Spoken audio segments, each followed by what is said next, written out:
এবারের কুরবানির ঈদে সবচাইতে আলোচিত ঘটনা ছিল ১৫ লাখ টাকার ছাগল। শুধুমাত্র এই ছাগলের কারণেই জাতীয় রাজস্ব বোর্ডের কর্মকর্তা মতিউর রহমানের বিপুল পরিমাণ অবৈধ সম্পদের তথ্য ফাঁস হয়। দুর্নীতি দায়ে অভিযুক্ত এই সরকারি আমলাকে চিহ্নিত করেছে একটি নিরীহ ও বোবা প্রাণী। নিন্দুকেরা বলছেন, আগে প্রবাদ ছিল ছাগলে কি না খায়, তবে প্রবাদের কথার ছন্দ এখন হয়তো একটু পরিবর্তনের সময় এসেছে। এখন প্রবাদটি এমনভাবে বললেও ভুল হবে না যে ছাগলে কি না পারে।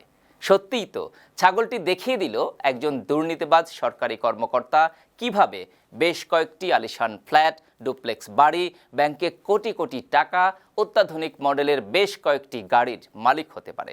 সেই ছাগল কাণ্ড এখনো চলছে, বরং আরও নিত্য নতুন রহস্য উন্মোচিত হচ্ছে।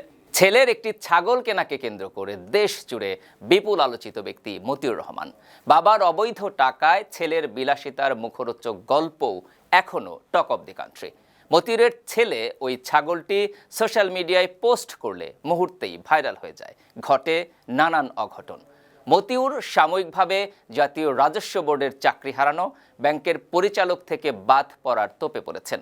ছাগল কাণ্ডের জেরে নিজের ছেলেকে পর্যন্ত অস্বীকার করেছেন এই মতিউর। তারপরও শেষ রক্ষা না হওয়ায় আত্মগোপনে চলে যায় মতিউর ও তার পরিবার। তবে কোরবানি না হওয়ায় কোনোভাবেই ওই ছাগলের খোঁজ পাওয়া যাচ্ছিল না। যে খামার থেকে ছাগলটি কেনা হয়েছিল সেই সাদিক অ্যাগ্রোকে অগ্রিম ১ লাখ টাকা পরিশোধ করলেও ওই ছাগলটি আর বাড়িতে নেয়নি মতিউরের ছেলে। এ কারণে বহুল আলোচিত ওই ছাগলটির সন্ধানে মাঠে নামে দুদক।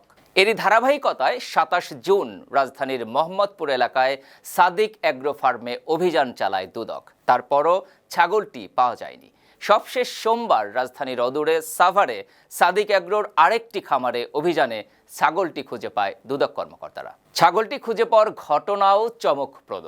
অভিযান চালানোর সময় খামারটিতে ৭টি নিষিদ্ধ ব্রাহ্মা জাতের গরুর বাছুর দেখতে পাওয়া যায়। তবে টার্গেটে থাকা আলোচিত সেই ছাগলের খোঁজ পাওয়া যাচ্ছিল না।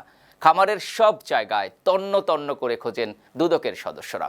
এক পর্যায়ে ছাগল না পেয়ে যখন হতাশ, এমন সময় দুদক কর্মকর্তাদের চোখ যায় নীল রঙের পলিথিন দিয়ে চারপাশ ঢাকা অবস্থায় খামারের একটি অংশে। আর সেখানেই পাওয়া যায় বহুল আলোচিত ১৫ লাখ টাকার ছাগলটি। দুদকের সহকারী পরিচালক আবুল কালাম বলেছেন, অভিযানে তারা খামারের স্পার্ম দেওয়ার হিসাব খাতা ও কসাই খাতা দুটি জব্দ করেছেন। সেখানে দেখা গেছে গেল মাসে ৫টি ব্রাহ্মা জাতের গাভীকে স্পার্ম দেওয়া হয়েছে, যদিও খামারে ওই ৫টি ব্রাহ্মা জাতের গাভী দেখা যায়নি।